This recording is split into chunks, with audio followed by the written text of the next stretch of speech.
All right, I guess I'll lead off. This is Charlie Bowman with MLS Soccer. Hey, Michael. Charlie, how are you? Um, I wanted to.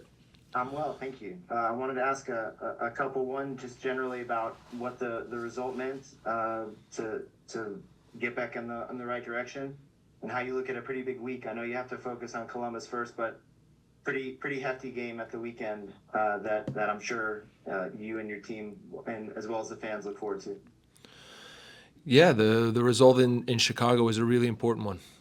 Obviously, in this last little stretch, we had let some points get away from us, and so the part of, you know, going away from home, playing against a good team in Chicago, playing on a tough afternoon. Not easy conditions in terms of, wind. As a result, dry field, and so it meant that it wasn't perfect, it wasn't beautiful, but the mentality of the group, the way that we were able to take some of the things that we have talked about a lot and worked on over this last period and really apply them in a good way. We were really hard to play against. We didn't give away very much at all, and so those things were really positive. And we made sure the group felt really good about that. And obviously, it in a period of the season where things are really tight, and obviously everybody is trying to maximize what they're doing over these last few games before a long World Cup break. It was a really important afternoon, and it sets us up now for two home games in a really short time span, and then obviously we'll get the last game in Kansas City, and so we're excited. We spoke before the game in Chicago about these last four games being almost like a 4-game mini season. We're now trying to take the foundation that we have been building and really see if we can be at our best every single game. And as I said, the first one in Chicago was a really good start. Now we'll get ready for a good Columbus team. Yeah, in the back of certainly the coach, the staff's mind. We know that obviously there's a big one on Saturday as well, but our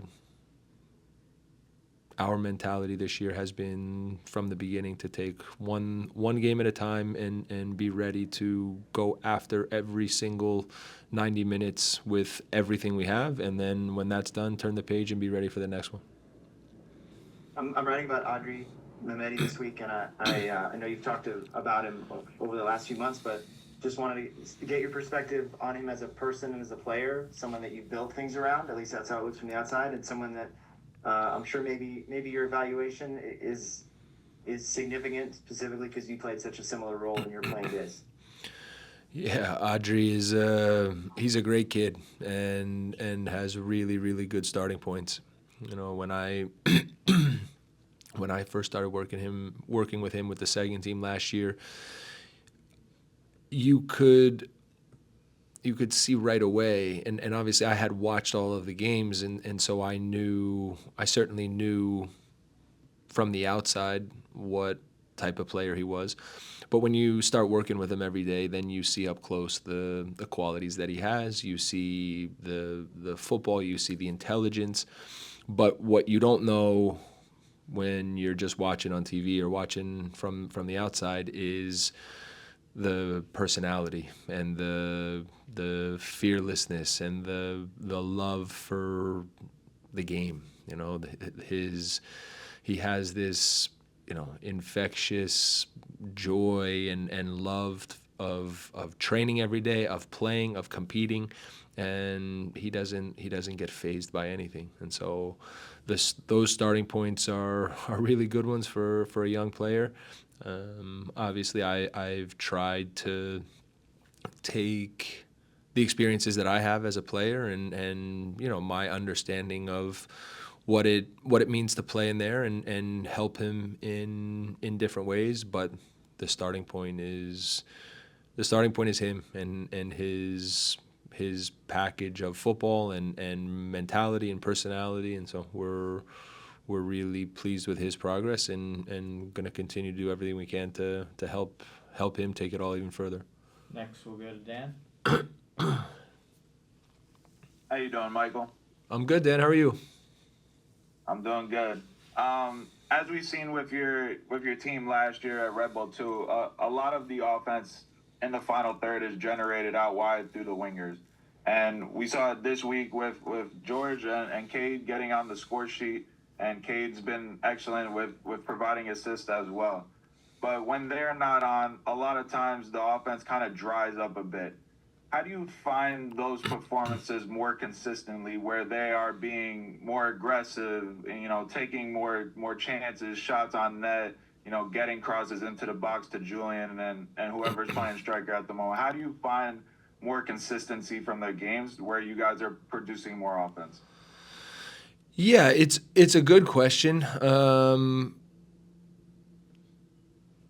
I understand. Generally speaking, I understand what you're getting at and what you're alluding to, even if I don't agree entirely with the way that you framed it, which is, again, fair. We all watch and ultimately have slightly different opinions always on certain things.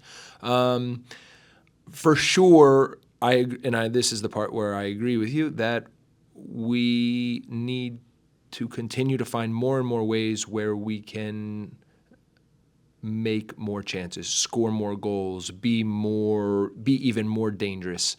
I think there have been games and periods in games where that part has been very good.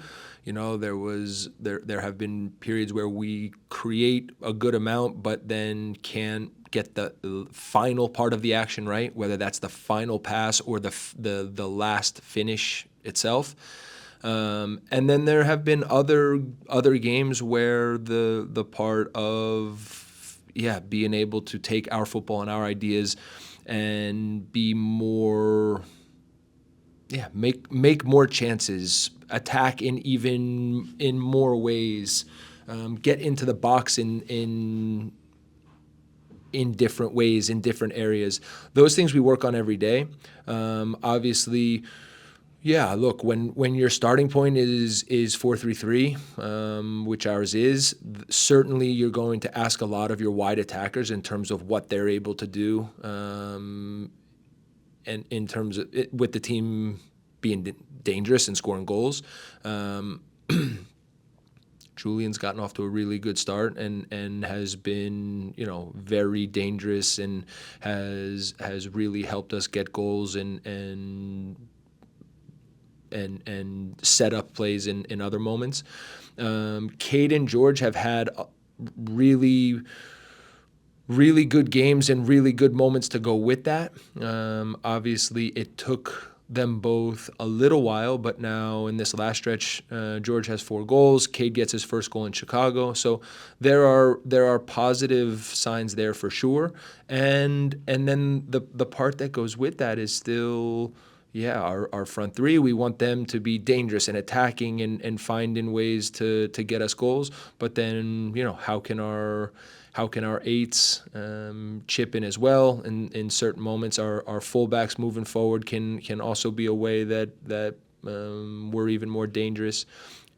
For sure, the part of being able to play out wide and use the different relationships out there, but we've also talked and worked on the idea of how we can be even better in the center of the field when spaces get tighter and be able to execute things a little bit sharper and find ways to create chances in those ways. So it's a good question. It's a good discussion, and it's something that we're trying to continue to develop so that we become even more complete. Next, go to Sean. Good afternoon, Michael. Thanks for taking my question. When it comes to Julian Hall and when you first were able to link up with him and see his raw abilities up close, to where from taking him from there to where he is now and becoming a very complete pressing forward. I just want to know, do you use like a model or an example for him, someone like Roberto Firmino or Julian Alvarez, someone like that? Do you take tapes of other players and show your players, hey, like this player in Europe or this player at the top of the game was able to demonstrate these abilities, and you're able to blend that with where they are at that stage of their game? Yeah, absolutely. I've used both those examples with you guys before in terms of Julian. Firmino in his time at Liverpool, the work that he did, playing in between Salah and Mane, his ability to get goals and be dangerous, but also the work that he did against the ball to chase and press and come underneath and really make things difficult on the other team's midfielders. Julian Alvarez, another good example.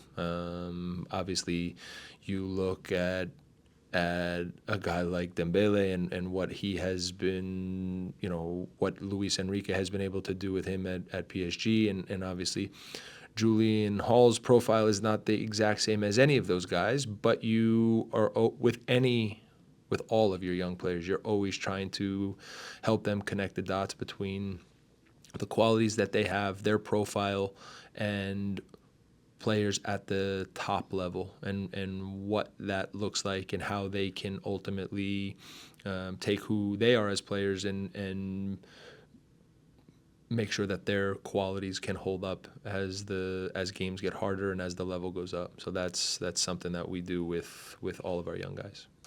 Everyone, we have time for one more question with Coach. We'll go to Dan. Michael, I know you still have 2 games left before the World Cup break, but looking ahead, with some of these young guys that are gonna have about 2 months off, I know you guys are gonna be training in between that time, but game wise, is there any plan of letting them play with Red Bull 2 during this time and other guys in the roster just kind of getting them active? What's the plan with this kind of 2-month break for the World Cup?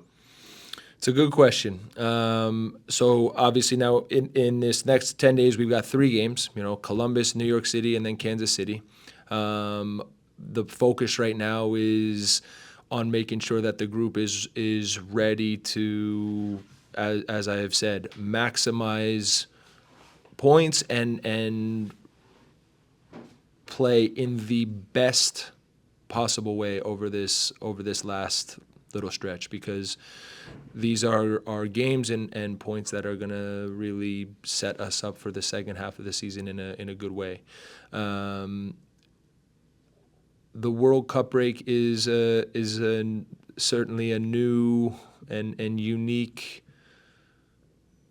opportunity, I'd say, especially for a group like ours. We're still a new team, and to be able to take advantage of now essentially a second preseason, and be able to do it where the ideas and the starting points of who we are and how we want to play, how we train every day, that part is all there. And so now we get a chance, after the game in Kansas City, the players will get 18 days off. And then we will come back and really use that time to push our football, to push our fitness, to push our ability to sustain our ideas and our tempo. And we're really excited. We're also going to do that for the first time at our new performance center. So it's going to be a really exciting period for us. There is the part in that initial window of, with certain guys, how do we balance some time off with potentially some games with Red Bull 2.